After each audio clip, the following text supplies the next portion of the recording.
Hi Andrew, welcome to Western Sydney International.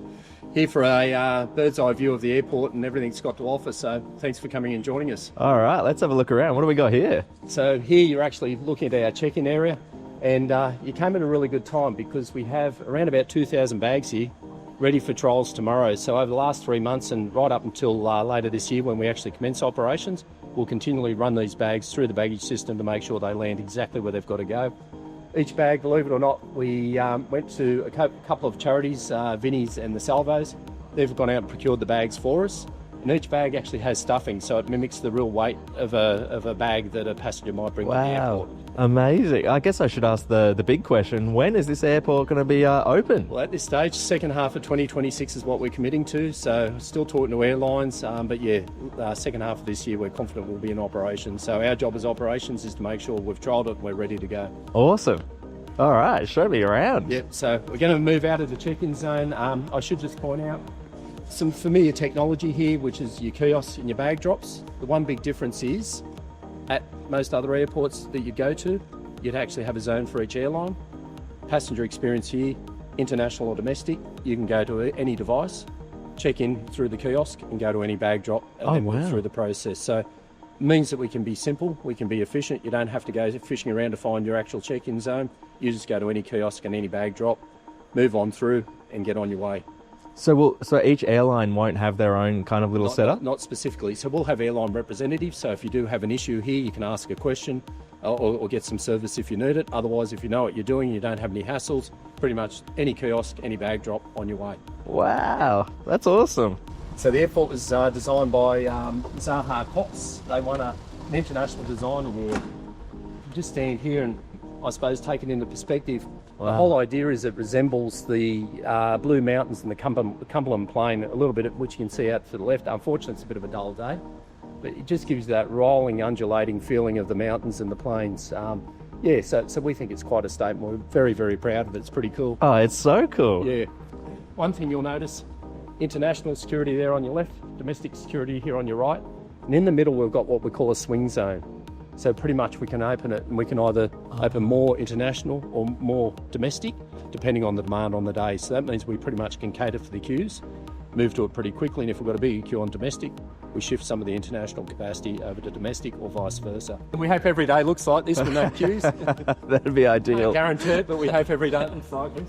State-of-the-art technology, latest technology here, so simply take your tub, pretty much put your bag in, no need to actually pull anything out of the bag, put it onto the receptacle there, it'll take it away. You then go through one of the body scanners there. You can see we've got multiple body scanners, which means, once again, depending on the queue and the demands, we can push people through those body scanners, get them to the other side. On the other side, then we have a whole lot of space for people then to collect all their bits and pieces and move then into our retail area. Wow. Sorry I can't take you in our retail area today, Andrew. Some construction taking place, getting ready for a few retailers to come on site. Sure. So we're pretty excited about that. We'll have food and beverage, travel essentials on the domestic side. So you can't tell us which Macca's, KFC, a Porto? Not today. I'm hoping they've got a KFC for my personal liking, but I have no influence over that decision. Our commercial team are working through that currently, so we hope to have some announcements out pretty soon. Awesome. So we actually have 4 car parks, 2 immediately adjacent here to the terminal. You can see pretty close proximity, so those walkways take you directly over to what we call our departures area and our arrivals area. All up, we've got about 6,000 parking positions on site from day one. So pretty well equipped for parking. So how big is this airport in terms of the other one in Sydney and in terms of the other airports around Australia at the moment? Yeah, just to give you some comparisons. So Adelaide Airport, which this airport was modelled on, 10 million annual passengers. So similar capacity to that. So when this terminal is at full capacity, 10 million annual passengers. Sydney Airport, roughly as a comparison, 45 million annual passengers. The size of this terminal, around about the size of T3 at Sydney Airport. So that just gives you sort of those size and passenger sort of comparisons. Yeah, nice. Yep. Eventually, but the airport has room for growth up to 82 million annual passengers a few years down the track, but eventually we've got expansion. So as you would have come in today, you would have seen a lot of empty green space. That's all there for future expansion. So 82 million passengers somewhere down the track. Wow, it's just going to keep growing, yeah, huh? Yeah, keep growing. For a long time yet. Behind me, you'll see our baggage system.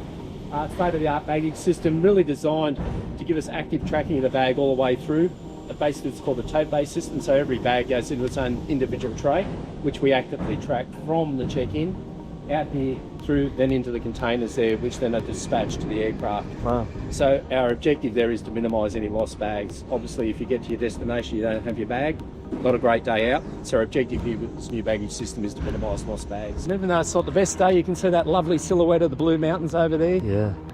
You can see our runway to the left. That large building is our airport fire station. So the airport rescue and firefighting facility, that's actually been delivered by Air Services. They're responsible for that. Pretty important to note here, our runway is so close to the terminal. It's only about a 5-minute taxi max from either end of the runway to the gate. Right. So a lot of what we're doing is once again about efficiency. Get you on the ground, into the gate, pick up your bags, out of the airport and on your way. So really important that, you know, the airport's been designed for that efficiency. And when you open, how many runways will you have operational, you think? It's only single runway. That'll Single. be for probably the first 45 million annual passengers, roughly a good order of magnitude. At about 45 million annual passengers, everything you can see on this side will flip, and they'll build the second runway and the second half of the airport on the other side of the precinct. Okay. So we're on about 1,800 hectares here. This development has taken up roughly half of that. Second half will be developed over the next 40 to 50 years. And are you able to tell me which airlines will operate here first when you open? Yeah, absolutely. So we've got commitments from obviously Qantas, really important to us, Jetstar, Air New Zealand and Singapore Airlines. We're in active discussions. They've actually been involved in actually writing our procedures. So when we're ready for those operations, we're working through that in the trial process. Oh, this is nice. I love the colour scheme. Do you want to come down and see one of our Aerobridges? Yes, I do. What sort of a person would say no to that? I wish I had an aircraft attached to it, but anyway, next time we come. Yes, it looks like an Aerobridge, but a couple of nice things. One, you can feel it's air conditioned. A lot of Aerobridges you hop onto, you walk off the aircraft and you're either freezing cold or you're really, really hot. So all of our Aerobridges pretty much air conditioned to the door. Some pretty fantastic technology. With cooperation of the airline, we can set it into auto dock, which means the Aerobridge will actually take itself to the door of the aircraft. Oh, wow. Pretty cool technology, because you do have a lot of incidents at airports where sometimes people actually take the Aerobridge to the approach of the aircraft and actually hit the aircraft, which causes an incident. These Aerobridges are designed to pretty much operate automatically. So this is one of our gate lounges. As you can see, pretty calm sort of space. You're probably more akin to gate lounges where you see just rows and rows of seats. Sort of resembles a bus station. Here you'll see, I'll take you up and just show you some of the furniture. All the furniture is supplied by a local company called Birdtech. Similar, the terrazzo here, once again from local companies, stones from the local region. And when you go back downstairs, you'll see the sandstone also supplied through local suppliers. So great. really important, around about 2,000 people were involved in building this facility. And obviously nice to have some furniture from a local supplier. I can see the all-important power. Yes, okay, so we can charge our phones. So we've got an abundance of charging for all sorts of devices. You can also see the stand-up table over there. Once again, we're charging on it. But also some softer and easier type lounges. Yeah. More like a lounge experience rather than just sitting in that, typical where you just got rows and rows and rows of seats. And some relaxation type chairs over there where you can also enjoy the views. So Love that. Oh, these are going to be like hot chairs, aren't they? Everyone's going to want this view. yeah, we might have to put timers on them. That is cool. What's something like this do? Is this just to display what time of flight? No, sorry, so this is your typical service desk, and that's actually biometric enablement. So eventually, as you're probably used to at the border checkpoints, if you walk up, you present yourself, digitally scans your face, we're biometrically enabled. So we're looking at opportunities now for when we open, how we can actually enable this technology. Wow. The idea being, you don't actually have to get any sort of credential out. So traditionally, you put your credential there, whether that's a boarding pass or a passport. Whole idea is you don't take anything out of your pocket, just stand there, scans your face, keep walking. Oh, how good. Yep. That'll make things quick. Work in process that once it's enabled. Now we just got to work out that. Ah, cool. Yep. For people with any sort of mobility issue, so every one of our fixed links has a lift. Whole idea is a person with their own device can go right to the door of the aircraft. They can actually then enter the aircraft, leave their device at the door, we can then take it downstairs and load their wheelchair, their specific piece of personal equipment, load it onto the aircraft, ready for their use. A lot of airports don't have these facilities at every gate, so it makes it really difficult for them to actually provide that service. So the airport's been built, to be accessible for all people, so we can get people in and out. That's great. Yeah, really great aspect of the airport and the future development opportunities. So you can see a lovely, great big vast space behind me. In the distance is our cargo facility, already been built and prepared for cargo operations again, second half of this year. But all of that area is for future expansion. Building over here, which is coming up, is our command centre. So that'll be for command operations, not only for Western Sydney Airport staff, but for the border agencies and the Australian Federal Police. So an office block that'll be ready for operations, we think, in early 2027. Great. Yep. And I mentioned before, over here to the right, you can just see the tail end of the runway down here behind the end of the building. This then will flip. So pretty much stage 1 here. Stage 2 takes you down towards cargo. Eventually that will see the runway at capacity. Then we flip the whole airport, so it creates a H. So if you can imagine, this centre section will carry across.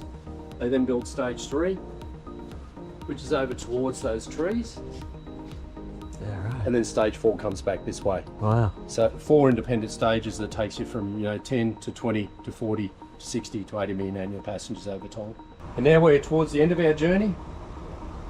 Oh look, pretty exciting. We've actually got some bags spinning around, so we'll take you over there. You see 2 dedicated reclaims for international. And as I've mentioned, as we've been walking around, we can again swing the capacity. So in the centre there is what we call a swing reclaim. So if we open it to this side, we can have an additional international reclaim. Otherwise we can shut this side off and open it up to the domestic, and we can make 3 domestic reclaims. So 5 reclaims all up, 2 dedicated international, 2 dedicated domestic, and 1 that we can swing in between. Great. Helps is they're nice and low, so people don't have to lift and drag. Yeah. The other thing you can see is they're flat. A lot of airports, they're on an incline and they have more depth. Problem is then you get the stacking of the bags. So if your bag is at the bottom, as you lift it, the other one comes down and whacks into either your shins or potentially onto your fingers.